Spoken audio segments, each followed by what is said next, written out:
Supernatural gave us leviathans, archangels, the darkness, and God throwing a season-long tantrum. But somehow, one of the scariest things in the whole show was a single, pale arm crawling out of hell for 10 seconds. Focus! That's not Donatello! Lucifer feared the SHADIM, Asmodeus worshipped them, and the show never explained why. So what are the SHADIM really? The moment that started everything. Season 13, Episode 2, is where this whole abandoned nightmare starts. Crowley is dead, Hell has a power vacuum, and Asmodeus has just become the last Prince of Hell standing. A normal demon might take a minute to settle into the throne, maybe redecorate, maybe threaten a few underlings for vibes. But Asmodeus immediately looks at Lucifer's newborn son and decides that the baby Nephilim with apocalypse-level power should be his personal lockpick, which is honestly very Prince of Hell behavior. Jack is brand new at this point. He has the raw power of something that could crack the planet by accident, but emotionally, he is still basically a golden retriever with cosmic Wi-Fi. He wants to be good, he wants to help, and he has absolutely no defense against someone wearing a trusted face and speaking with fake divine confidence. So Asmodeus disguises himself as Donatello, walks right up to Jack, and sells him the lie that the SHADIM are God's bravest soldiers, wrongfully imprisoned and waiting to be released. It is such a ridiculous claim that any seasoned hunter would immediately start salting the room, but Jack does not know the rules yet. He believes him, because Jack's entire early arc is basically what happens when world-ending power gets paired with customer service level trust.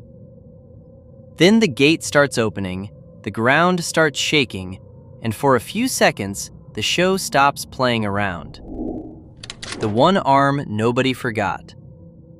Sam and Dean show up, Jack realizes he has been used, and the gate starts closing before the SHADIM can fully escape. But before it seals, one of them gets close enough to reach through. That is the image that never really left the fandom. One pale, veiny, clawed arm drags itself out of the deepest, locked-down part of hell, and the way it moves makes it feel less like a demon escaping and more like something ancient finally hearing the dinner bell. Then the gate shuts. And that is basically it. Not season 14, not season 15, not even when Chuck starts weaponizing old threats like a petty author rage-deleting his own drafts. No Rowena comment, no Castiel lore dump, no Winchester research montage with Sam making the concerned laptop face. The show gives us one of its creepiest monster teases, then tosses the file into Bobby's junkyard and never checks the trunk again. So now, because Supernatural loves creating homework for its own fandom, we have to do the lore archaeology ourselves. What canon actually says? Before the theories start getting feral, the hard canon is already wild enough. The SHADIM were locked deep in hell because God considered them too savage and too dark to see the light. Asmodeus once released them because he thought he could control them and use them to impress Lucifer, which is already the kind of career choice that gets you killed in this universe. Lucifer was so afraid of them that he sealed them back up. That detail matters more than anything else. Lucifer is not easily scared. This is the same guy who mocked angels, treated demons like office furniture, walked around with apocalyptic confidence, and still found time to be sarcastic while ruining everyone's life. So if Lucifer looks at something buried under hell and decides it needs to stay buried, that thing is not just a stronger black-eyed demon with better nails. The SHADIM do not feel like normal demons. From what little we see, they are not smoke looking for vessels, they are not crossroads demons in cute bodies, and they are not monsters with a clean hunter manual entry. That arm looks physical, ancient, and deeply allergic to being explained by the writers. Whatever they are, they sit outside the normal demon system, which is exactly why the theories get interesting. The real-world name makes it creepier. The word SHADIM comes from Jewish tradition, and that gives the show a creepy head start before it even puts a claw on screen. In the Hebrew Bible, the term appears in connection with sacrifices to demons or foreign gods, which is already not the kind of lore you want attached to something sealed in hell's basement.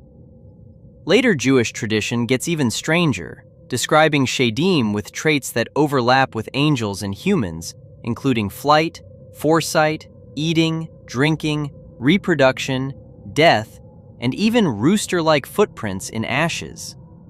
And come on, that detail was sitting right there. Imagine Sam finding tiny rooster demon footprints around the bunker and silently deciding he has had enough of this family business. Dean would absolutely make one joke, pretend he was fine, and then sleep with every weapon in the trunk beside his bed. The show does not use those folklore details directly, but the middle ground idea fits perfectly.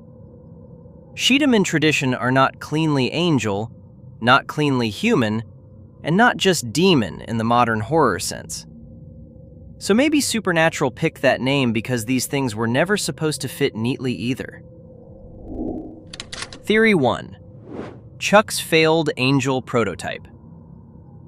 The strongest theory is that the SHADIM were one of Chuck's early failed creations, and honestly, that tracks almost too well. Supernatural's God has a very specific parenting style. He creates something powerful, realizes it is a problem, locks it somewhere terrible, and then pretends the situation is handled because technically there is a door now. The Leviathans are the cleanest comparison. Chuck made them before humans, they started eating everything in sight, and he shoved them into purgatory like cosmic leftovers in the back of the fridge. Hellhounds also feel like something early and nasty that got repurposed into Hell's debt collection system, because apparently invisible murder dogs chasing soul contracts was considered a workable business model. So the SHADIM could be another first draft. Maybe not proto-angels exactly, because canon never says that, but possibly an early attempt at divine soldiers before Chuck figured out hierarchy, obedience, and all the other tools heaven later used to become a glowing corporate nightmare. If they were angelic power without angelic order, that explains why Asmodeus wanted them so badly. It also explains why Lucifer, who understands both heaven and hell better than almost anyone, did not want them loose. They were not useful soldiers. They were the prototype that learned how to bite. Theory 2. Ancient angel-demon hybrids. The second theory is messier, but it feels extremely supernatural in the best way. What if the SHADIM are ancient hybrids? The show already makes Nephilim terrifying. Jack is half archangel and half human, and his existence alone sends heaven into panic mode. Angels do not treat Nephilim like rare babies with extra sparkle. They treat them like loaded nuclear weapons that might ask for a hug. So the obvious fan question is, what happens if the hybrid is not angel and human, but angel and demon? Canon never confirms angel-demon hybrids are possible, so this stays firmly in theory territory.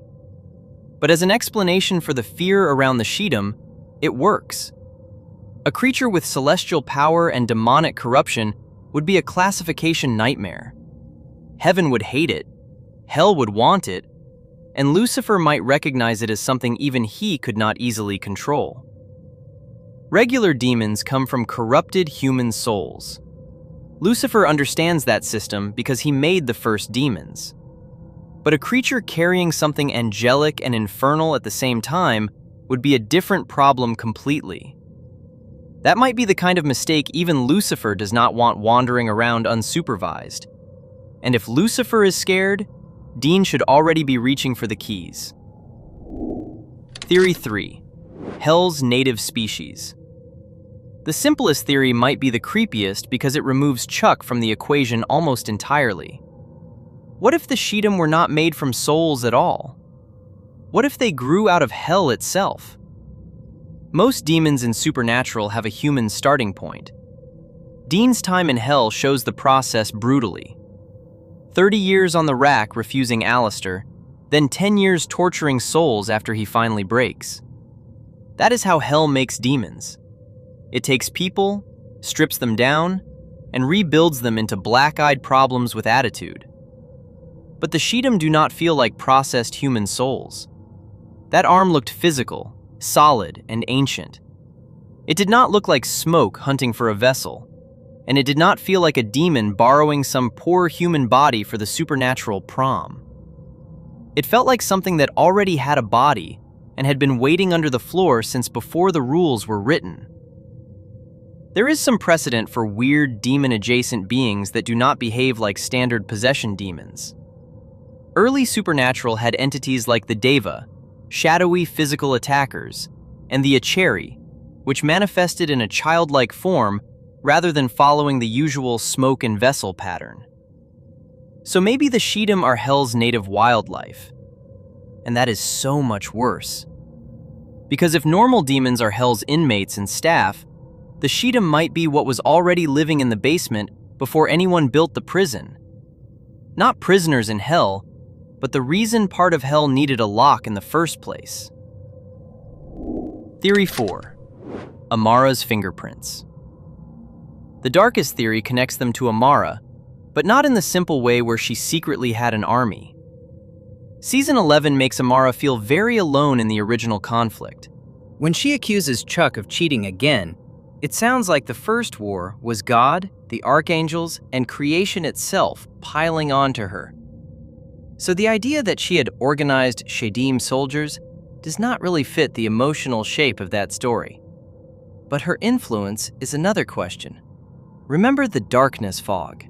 People breathe it in and become violent, hollow, rabid versions of themselves.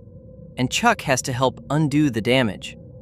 That proves Amara's power can corrupt life into something monstrous when it touches creation the wrong way. So imagine that happening at the beginning, not to humans, but to one of Chuck's earliest unstable creations. Something half-finished, something already too close to the dark, something the universe did not know how to categorize yet. If Amara's influence twisted them so badly that even Chuck could not cleanly fix them, that would explain the language around them being too dark. Not just evil in the normal demon sense, but dark in a cosmic sense, contaminated by the same force that existed before creation. It also explains why Chuck never opens that door in season 15. When he gets petty, he brings back ghosts, collapses worlds, and turns reality into one giant writer tantrum. But the SHADIM stay sealed. Maybe even angry Chuck knows some things do not go back into the box once they crawl out. The problem with Asmodeus. The weirdest part of the whole thing is Asmodeus. He builds his early villain power move around the SHADIM. He wants Jack because Jack has the raw power to open the gate. He lies through Donatello's face, and he frames the SHADIM as divine soldiers because he knows Jack is desperate to do something good. That should have been huge. Asmodeus had the ingredients for a strong villain arc. Last Prince of Hell, Southern Preacher energy, Crowley's throne sitting empty, Lucifer's son on the board, and a forbidden species even Lucifer feared buried under everything. That is not a side quest. That is season arc fuel. Instead, the show moves on before the SHADIM get room to breathe, which makes the whole thing feel like Supernatural bought an amazing monster, left it in the garage, and then forgot where it parked. The SHADIM were Asmodeus's best idea, and the show never let him cash the check. What the show owes us. The SHADIM work because they are unfinished, and that sounds like a criticism until you remember that mystery is sometimes the only thing making a monster scary. The more Supernatural explains a creature, the more you can measure it. Vampires need heads removed. Demons need traps, knives, exorcisms, or whatever weapon the season is currently pretending everyone remembers. Leviathans need a righteous bone washed in the worst ingredient list hell ever produced. But the SHADIM have no rule book. We do not know if angel blades work. We do not know if they need vessels. We do not know if they can die, possess, reproduce, spread, or talk. We do not know if Jack almost opened one cage or a species-level apocalypse with claws. All we know is that God buried them, Asmodeus worshipped them, and Lucifer feared them. That's enough. So which theory do you buy? Failed soldiers, forbidden hybrids, Hell's original residents, or Amara's leftovers? Drop it in the comments and subscribe for more supernatural lore breakdowns, because this show left half its best nightmares locked behind doors it forgot to reopen.